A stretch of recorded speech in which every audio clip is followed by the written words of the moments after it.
په افغانستان کې د سرطان ناروغۍ له نړیوالې ورځې څخه پر داسې مهال منځنه کیږي چې لا هم دې هیواد کې په دې ناروغۍ اخته کسانو لپاره مجهز روغتون نشته او ناروغان یې اوس مهال له ګڼو ستونزو سره مخ دي.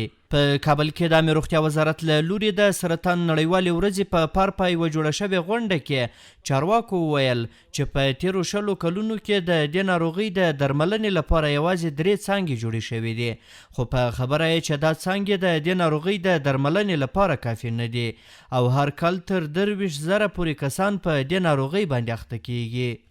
بدبختانه چې په تیرو 20 کالو کې یوازې 3 وارډونه جوړ شوي چې هغه کفایت نه کوي، ځکه چې موږ هر کال 23,000 نوي واقعات لرو. دې لپاره باید ډېر زیات روغتي مراکز هم ولرو. د همدې لپاره پلان روان دی چې انشاءالله په نږدې کې به د سرطان یو ښه مجهز روغتون په کابل کې جوړیږي. دا بیا په پلازمینه کابل کې د جمهوریت روغتون د سرطان د ملي مرکز هغه څانګه ده چې اوس مهال پکې د ښځو او ماشومانو په ګډون لسکونه په دې ناروغۍ اخته کسان تر درملنې لاندې دي. پر سرطان یو شمېر اخته کسان وایي چې د روغتون ته په راتلو سره په شپو خپل نوبت ته په تمه وي. حاجي نعیم په سرطان ناروغۍ اخته دی.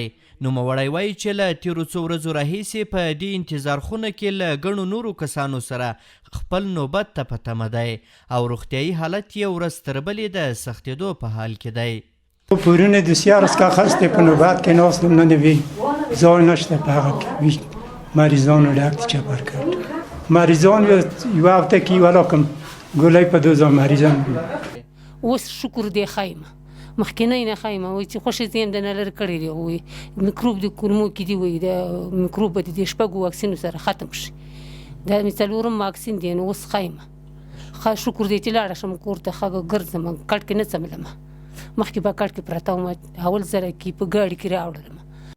د جمهوریت په روغتون کې په سرطان ناروغي اخته یو شمېر کسان له سیمجي سره په خبرو کې وایي چې اوس مهال په دې روغتون کې ډیری لګښتونه خپله ورکوي. د دوی په خبره چې د ډیری کسانو اقتصادي وضعیت ښه نه دی او دومره توان نه لري.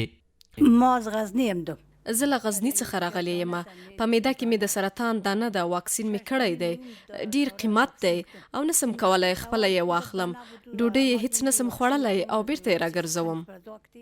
از ولایت سمنگان آمد. زه له سمنگان ولایت څخه دلته د سرطان د ناروغۍ د درملنې لپاره راغلی یم.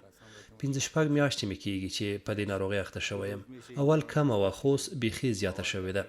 2 ورځې مې دلته د بستر کېدو کیږي. خدای خبر چې څنګه بشي.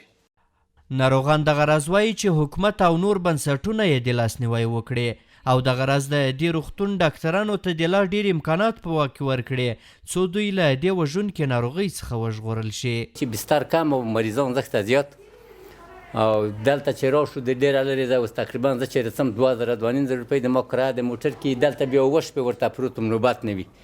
نو دغه موږ د امارت اسلامي نه دغه خواهش دی چې دغه بستر لږ زیات کړو او بل د دغو دوا د واکسینو قدرت نه لرو.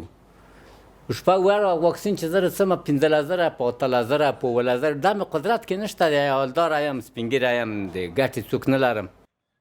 د جمهوریت په روغتون کې د سرطان ناروغۍ د څانګې مسؤلین هم یادې ستونزې تر یو بریده مني، خو وایي چې په ټول هیواد کې یوازې 3 روغتونونه د سرطان ناروغۍ د درملنې په برخه کې فعالیت ترسره کوي او دوی نشي کولی چې په دې نشتو امکاناتو د دومره لوړ شمېر ناروغانو درملنه وکړي.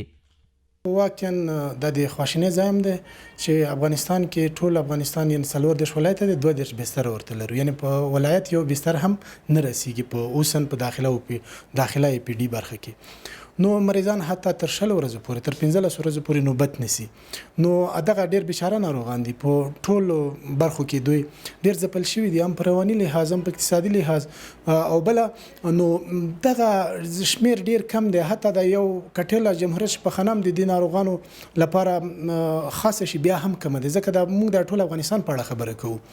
نو دومره 2 میلیوني 15 میلیوني نفوس لپاره 22 بستره بیخي کم دي. حتی په 1 میلیوني یو بستر نه رسیږي.